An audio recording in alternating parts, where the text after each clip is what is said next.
नमस्कार दोस्तों, मैं डॉक्टर अमित कुमार झा हूं और मैं एक यूरोलॉजिस्ट एवं रीनल ट्रांसप्लांट सर्जन हूं। आज हम जिस टॉपिक के बारे में बात करेंगे वो है पीएसए टेस्ट यानी प्रोस्टेट स्पेसिफिक एंटीजन टेस्ट। दोस्तों, जैसा कि हमने अपने पिछले वीडियोस में डिस्कस किया था, प्रोस्टेट ग्रंथि जो है वो मेल रिप्रोडक्टिव सिस्टम का हिस्सा होती है। ये जो है एक अखरोट के शेप की ग्रंथि होती है जो पेशाब की थैली के नीचे स्थित होती है और हमारी पेशाब की नली के चारों ओर स्थित होती है। इसमें से कुछ सिक्रीशंस ऐसे निकलते हैं जो हमारे वीर्य का भाग बनते हैं। प्रोस्टेट स्पेसिफिक एंटीजन भी ऐसा ही एक तत्व है जो हमारे वीर्य का भाग बनता है। इस एंटीजन या इस एंजाइम का नॉर्मल वीर्य में काम ये होता है कि ये वीर्य को पतला करने का काम करता है। तो इस एंटीजन को हम ब्लड में नाप सकते हैं और इससे प्रोस्टेट की बीमारियों के बारे में अधिक जानकारी मिलती है। तो प्रोस्टेट की जो कोशिकाएं होती हैं इनमें से ये प्रोस्टेट स्पेसिफिक एंटीजन निकलता है। ज़्यादातर हिस्सा इसका तो वीर्य में ही चला जाता है, बस इसका कुछ हिस्सा जो है ब्लड में भी रिलीज़ होता है। इसको हम साधारण लेबोरेटरी टेस्ट से करके और इसको हम नाप कर प्रोस्टेट की बीमारी के बारे में पता कर सकते हैं। यहाँ मैं एक क्लैरिफाई करना चाहूँगा कि प्रोस्टेट स्पेसिफिक एंटीजन जो है ये प्रोस्टेट स्पेसिफिक तो है पर डिजीज़ स्पेसिफिक नहीं है।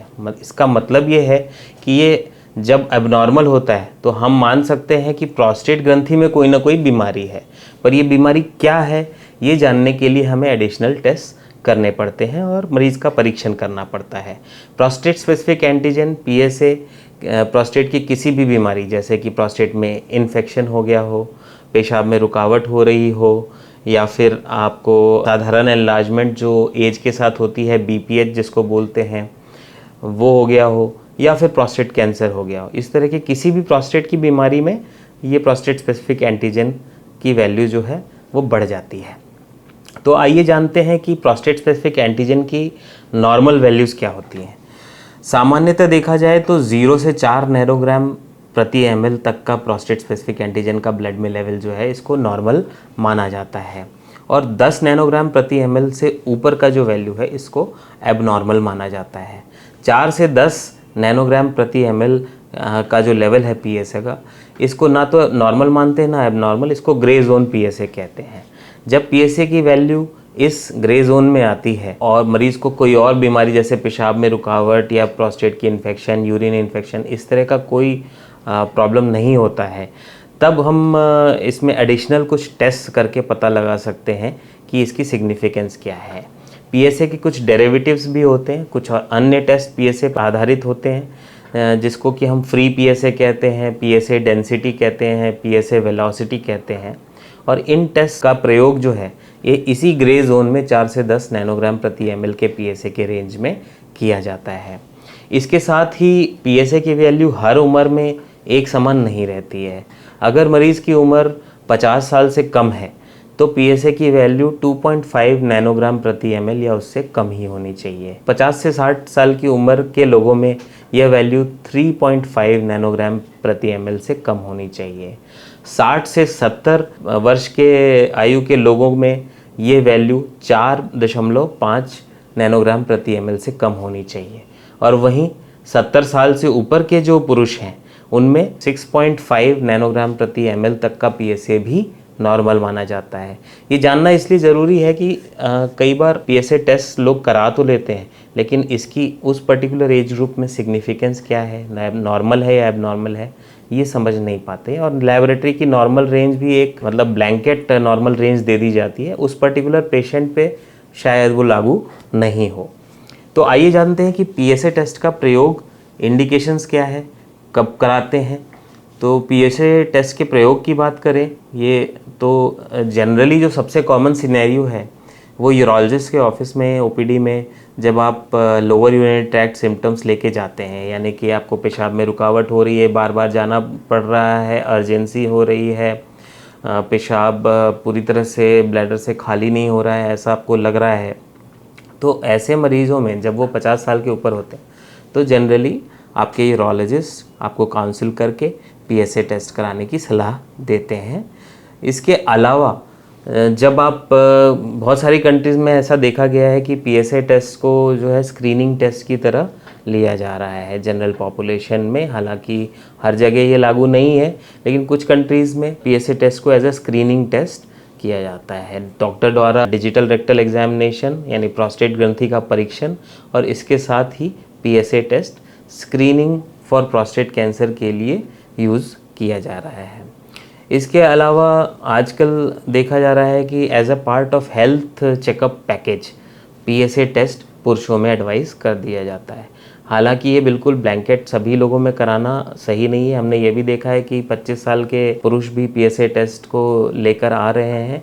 अगर आपको कोई फैमिली हिस्ट्री नहीं है तो इतनी कम उम्र में पीएसए टेस्ट कराने की कोई आवश्यकता नहीं है।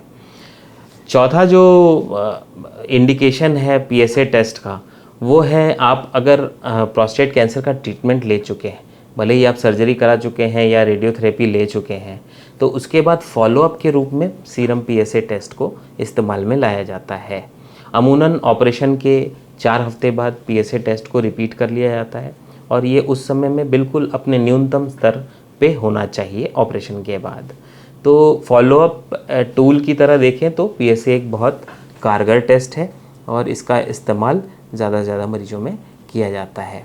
तो दोस्तों आइए जानते हैं कि पीएसए टेस्ट जो है ये प्रोस्टेट कैंसर के अलावा किन बीमारियों में बढ़ जाता है। ये जानना इसलिए ज़रूरी है कि जैसे ही पीएसए टेस्ट आजकल बढ़ा हुआ आता है, बहुत सारे मरीज़ जो है एंग्शियस हो जाते हैं कि मुझे कहीं प्रोस्टेट कैंसर तो नहीं है। तो यहाँ मैं ये क्लैरिफाई कर देना चाहूँगा कि प्रोस्टेट कैंसर के अलावा भी बहुत सारी बीमारियाँ हैं जिनमें पीएसए टेस्ट बढ़ा हुआ आ सकता है। तो पीएसए टेस्ट जो है, अगर आपको यूरिन में इन्फेक्शन है, यूरिन में आपको यूरिन जो कि सिंपल आपके सिम्टम्स से, पेशाब में जलन वगैरह से, फीवर से, पेशाब में किसी की फाउल स्मेल आ रही है या सुप्राप्यूबिक एरिया में आपको पेन हो रहा है, फीवर हो रहा है, इस तरह के सिम्टम्स अगर आपको हैं तो आपको यूरिन इन्फेक्शन भी साथ में हो सकता है और उसके वजह से भी पीएसए बढ़ सकता है। अक्यूट प्रोस्टेटाइटिस, प्रोस्टेट का इन्फेक्शन, वो भी एक बीमारी है, इन्फेक्शन से ही रिलेटेड है, जिसमें पीएसए टेस्ट कभी कभी तो थाउजेंड्स के रेंज में भी आ सकती है। तो ये 2 इन्फेक्शन से रिलेटेड बीमारियां हैं जिनमें पीएसए टेस्ट बढ़ सकता है। जब ऐसा होता है तब आपको आपके यूरोलॉजिस्ट जो है एंटीबायोटिक्स प्रिस्क्राइब करते हैं और लगभग 3 से 4 हफ्ते में पीएसए जो है सिग्निफिकेंटली डिक्लाइन हो जाता है या अपने नॉर्मल रेंज तक भी पहुंच जाता है। तो ये एक बीमारी होगी। इसके अलावा अगर पेशाब आपका पूरी तरह से रुक गया है और पेशाब की नली डालनी पड़ रही है, यानी कि अक्यूट यूरिनरी रिटेंशन अगर आपको हो चुका है, तो ऐसे में भी पीएसए की वैल्यू जो है वो बढ़ी हुई आती है। इसके अलावा बिनाइन प्रोस्टेटिक हाइपरप्लेजिया, वृद्ध लोगों में जो प्रोस्टेट ग्रंथि का साधारण एनलार्जमेंट है वो अगर किसी को हो जाता है तो फिर उसमें भी पीएसए की वैल्यू बढ़ जाती है। कई बार हमने देखा है कि लोग 100-150 ग्राम्स के प्रोस्टेट के साथ आते हैं और उनका पीएसए 5-6 इस तरह का बढ़ा हुआ आता है। तो ऐसे में इसको बहुत सिग्निफिकेंट नहीं मानना चाहिए। ये ग्लैंड से रिलेटेड ही है, क्योंकि उसी ग्लैंड से सिक्रीट होता है और वो ग्लैंड का साइज़ बढ़ गया है तो जाहिर सी बात है कि पीएसए भी बढ़ेगा। तो इसके अलावा मैं कहूँ तो ट्रेनोस एक्टिविटी, अगर किसी प्रकार की साइकिलिंग वगैरह आप कर रहे हैं या सेक्सुअल इंटरकोर्स कर रहे हैं तो उसके तुरंत बाद अगर पीएसए करा लिया है तो फिर कभी कभी ये values out of normal range आ सकती हैं। ऐसे केसेस में आपको 2 से 3 हफ्ते बाद ये रिपीट कर लेना चाहिए टेस्ट और तब तक मोस्ट प्रॉब्ली ये वैल्यूज़ जो है अपने नॉर्मल लेवल तक आ चुकी होंगी।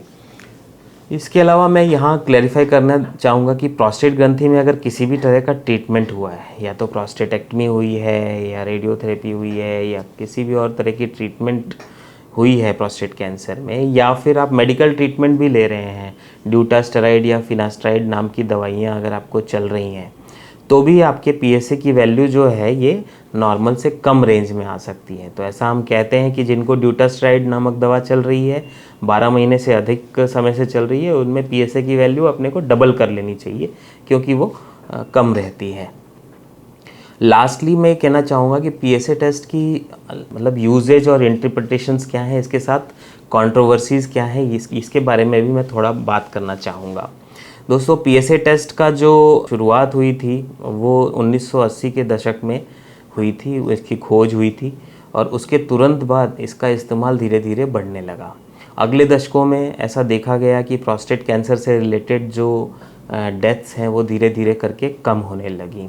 ऐसा इसलिए होने लगा क्योंकि जैसे जैसे ये PSA टेस्ट कराने लगे तो वैसे वैसे प्रोस्टेट कैंसर की डायग्नोसिस अर्ली स्टेज में होने लगी।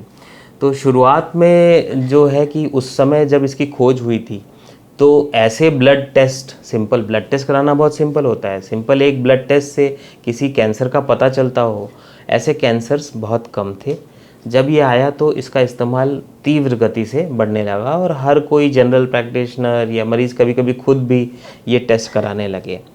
तो जब ऐसा हुआ, किसी भी चीज़ का इनडिस्क्रिमिनेट यूज़ जब आप करने लगते हैं तो उसके जो पिटफॉल्स हैं, उसके जो नेगेटिव चीज़ें हैं वो भी सामने आने लगती हैं। प्रोस्टेट कैंसर या तो ज़्यादातर केसेस में बहुत ही लो ग्रेड, लो स्टेज और लेस एग्रेसिव होता है।